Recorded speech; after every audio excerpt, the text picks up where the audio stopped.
Hi, I'm sick. Welcome to the very first Ryder Reviews, The Suggestion. Today we're covering OK Computer.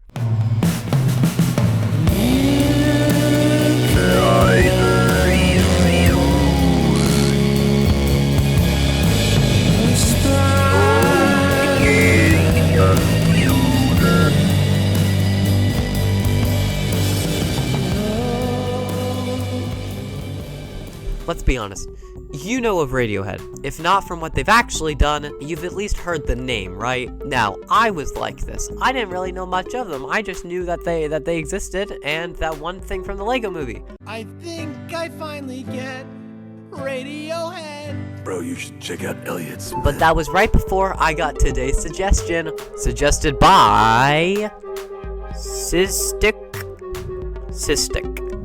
Yeah, that. So let's take a look. If you know the gist, you know that they're an English rock band. Yeah, I know. I just love talking about the British. Featuring the band members Thom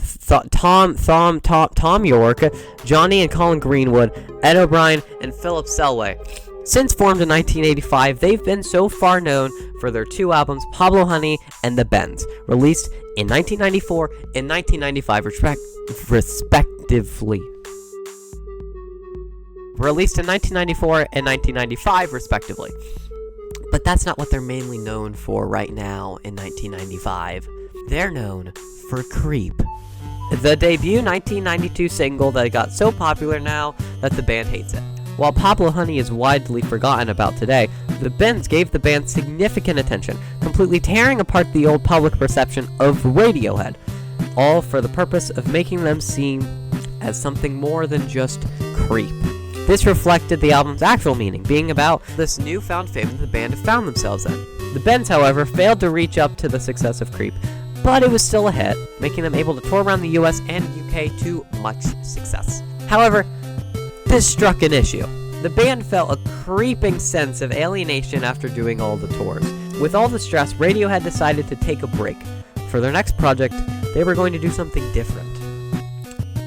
Just like how they differentiated themselves from Pablo Honey with The Bends, they wanted to differentiate themselves from The Bends with this next project. However, now with the inclusion of the success from The Bends, they were able to go higher in the budget, so they made sure to do everything but create The Bends Part 2.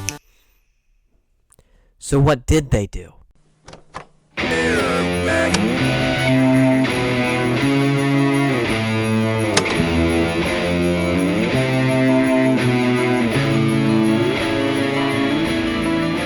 We start with Airbag. It's about a car crash.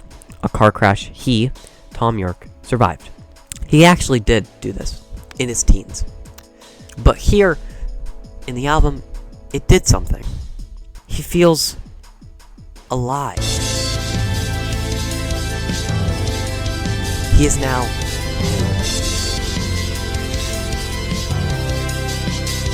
If it wasn't for the airbag, he would be old, forgotten, but now he's new. He feels it. He is.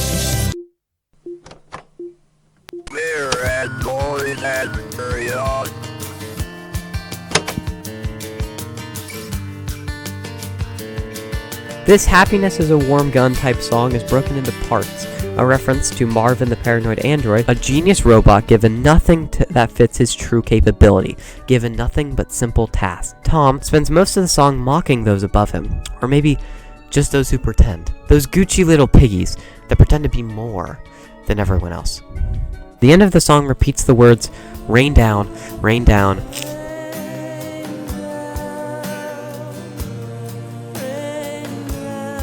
from a great height. The music video is a sexual, old MTV music video starring an unamused guy named Robin, completely uninterested in his own world despite every crazy thing happening around him. You could come to the conclusion that the scene at the bar could reflect the lyrics from the beginning, asking to stop the noise. And the line about the unborn chicken voices in their head, with the inclusion of the robot voice merging with the lyrics, implies stress, insanity even, and of course, paranoia. The rest of the song goes insane, which is good. With an abrupt end, we make it to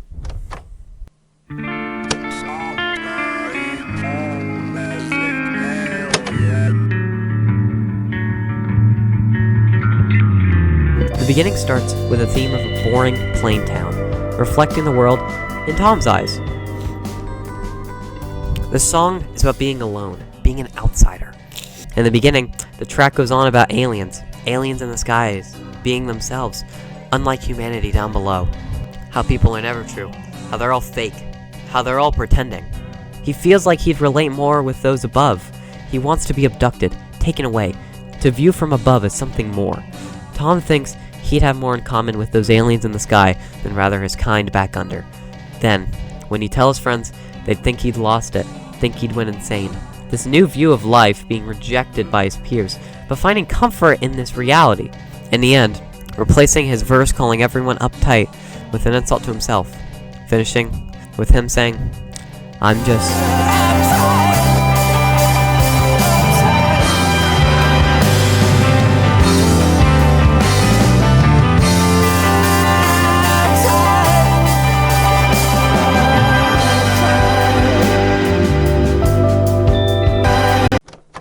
Exit music for a film.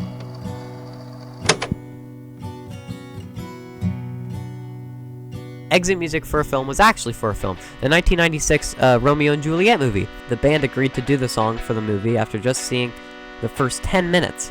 While the movie version is slightly different from the album, both of the songs are pretty much the same in the way they're both a much darker version of the story, the way it's more commonly told. First being developed on tour, like most of the album, the song itself is a much darker take on the idea of Romeo and Juliet, criticizing the reasonings of the people who said they couldn't be together, and hoping that these people realize what they've done, what they've caused. Truly, a tragedy. Man, what a... Let's go.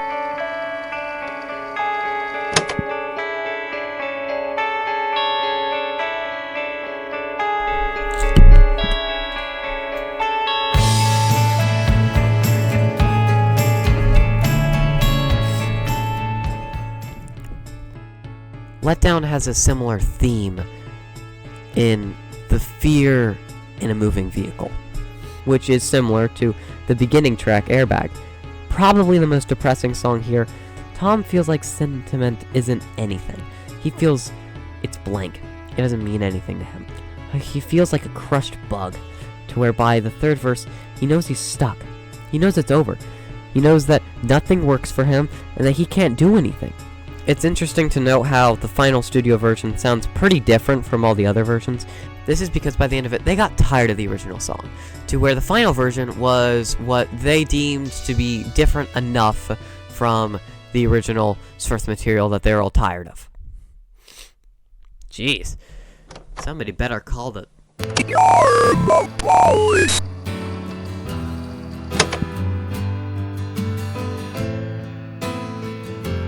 Originally, a joke made on tours whenever someone was being loud or obnoxious or just rude. In this song, from the perspective of the narrator, they believe that karma is a way for revenge. They feel that if anyone does something to them, they'll get punished in return. From the Karma Police. This is a song against bosses, people who want to feel better by manifesting karma, by manifesting revenge to another person. They think someone else deserves to get the karma, someone else to feel what they felt. And despite this, he's quickly gone on track by the end. By the end of the song, he realizes that that's not how that works. He realizes that the flaws in his thinking means that he's wrong. He was asking for the world to be better, but really he was projecting that everything would be better, happier, more productive, comfortable, not drinking too much, regular exercise at the gym, 3 days a week. The interlude in this album with your is a reflection of Thom Yorke's fear of what the world was becoming, about becoming a dystopia of expectation, goals, problems, reflected now more than ever by a robotic voice, a symbol of perfection, an expected perfection. The life they live in is not one where you can be true to self, but one where you must pretend to be true for everyone. They lie about themselves, projecting this idea that they live in a perfect society, when they learn that a perfect society only leads to needing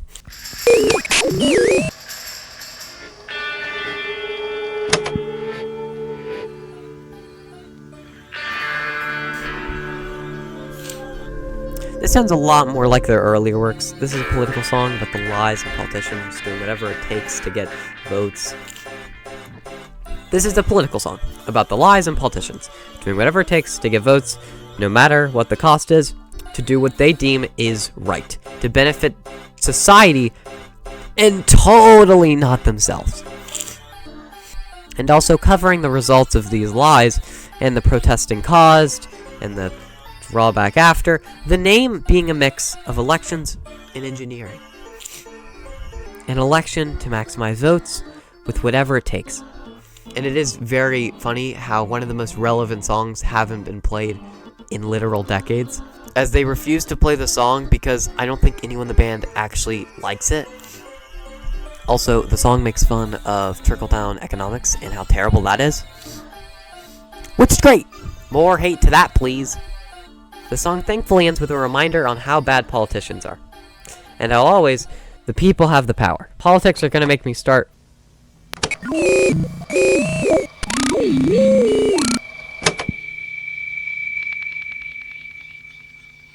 Paranoia is a common theme of this album already.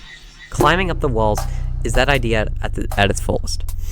Childhood paranoia and adult paranoia. The fear of a monster under your bed and the fear of a man opening your window in the middle of the night. This song is inspired by Thom Yorke's experience working at a mental facility during the 1983 Care and Community Policy, where they started treating and caring for the mentally and physically disabled at their own homes instead of a mental institution. This struck fear in a lot of people because a lot of patients there were dangerous. 10 steps away from going crazy and hurting people. The song itself is a reflection on what it means to be mentally ill, and what really makes those things happen.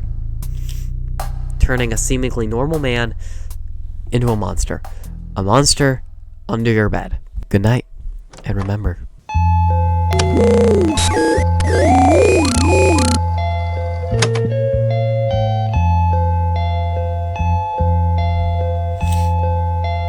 This song is, funnily enough, probably the happiest sounding song in the album instrumentally there, but it's about suicide. The narrator would rather die peacefully to carbon monoxide than go on any longer. Nothing is worth it to them, and nothing can do anything for them, similar to other themes in the album. They want to die smoothly, no alarms, no surprises. In the third verse, it's a reflection of fitter, happier. The dream. A nice house, a pretty garden, maybe implying a second thought. Maybe implying a change to this. But unfortunately, we don't know. As the song starts to fade out, we don't get a clear answer. We don't get to know. We're not.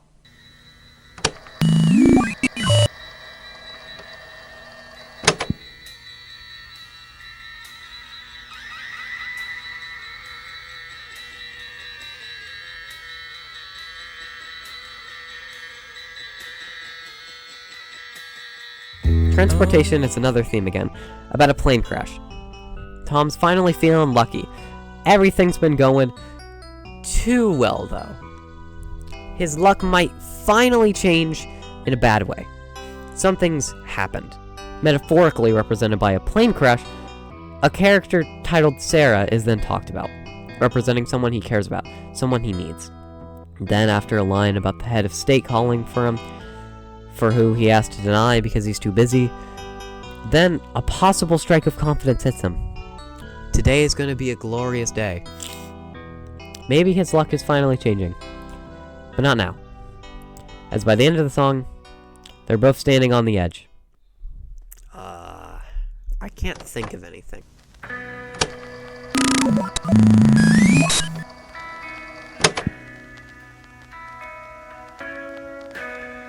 The final song is a slow, final message. A positive one for once. Not about going fast with your life, reflecting the original themes in Airbag, about going really fast by not going fast, by taking it slow, but more about life in general. Telling everyone is more of a warning to take it slow. Enjoy it. It's short. Live your life. That's it. And with that, The album's over. Already. This was actually pretty easy to do.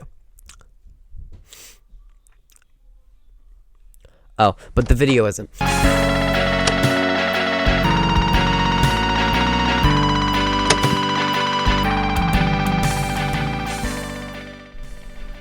With such an album released over 25 years ago, it cannot be stated enough that, yeah, it's good. This was certainly the best move Radiohead could have done after the Bends. To not conform. Unfortunately, it hurts to know that they were right on some things more than others, but they were right. The world definitely isn't as worse as it used to be. I believe that the world is getting better, personally, despite what everyone tries to scream in your face politically 24/7. But politically speaking, yes. God, yes. They nailed that one in the coffin. It's really only gotten worse. The themes of alienation were so on point now, too. Now it's gotten worse on how we view expectations, for one. Or maybe it's about the same. Maybe it's just more known now, which is a good thing, having that be more known now. Maybe it's just more known because you can see it. With recent things in light, I'm happy that I didn't go with the more pessimistic rant that was 7 pages long in the original script that I wrote before I even finished the album. Especially with the recent political world after the assassination of Charlie Kirk. This album's view on the world is meant to not be, similar to everyone else's. It's not similar to mine at all. Hell no, it isn't. But it's not supposed to be. I never hope to view the world in the way that this album does, but that's part of the reason it's so impactful. Because when you do feel like that sometimes, it really does remind you. Underneath the comments of the No Surprises music video, you'll see tons of comments on how their music helps them. How deep down, when it feels like nothing is going to be okay, you can listen to something so good at expressing that emotion. Now it's hard to look at this and not find it depressing.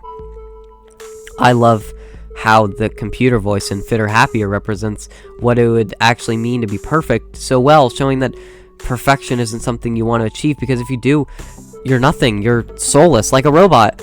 And now, the way that most people would view collective elements of that album and immediately think AI doesn't even make me feel anything, because it feels so natural. It feels like it came out after AI. I mean, it kind of did in a way, but not in the way that we know. It felt like it just feels so right. Like, that was the point.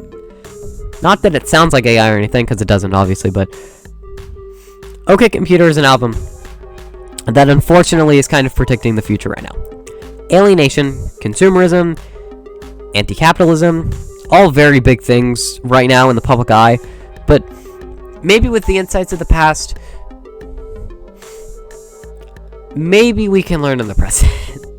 I believe that even with this album existing in the way it is, and how it feels like you have to view the world now in such a negative way because of how right they got it, like, it's so hard not to look at it and just kind of be like, damn, they wouldn't have written that if they weren't seeing it happening. And they did, before any of us, really. Yeah.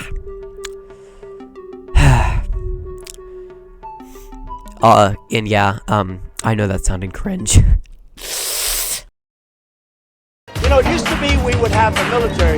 You'd have uniforms here, uniforms there. The one with the most uniforms standing in the war, right? It's a little different now. Now you're talking about sneaky, dirty, underhanded people that want to kill our civilians.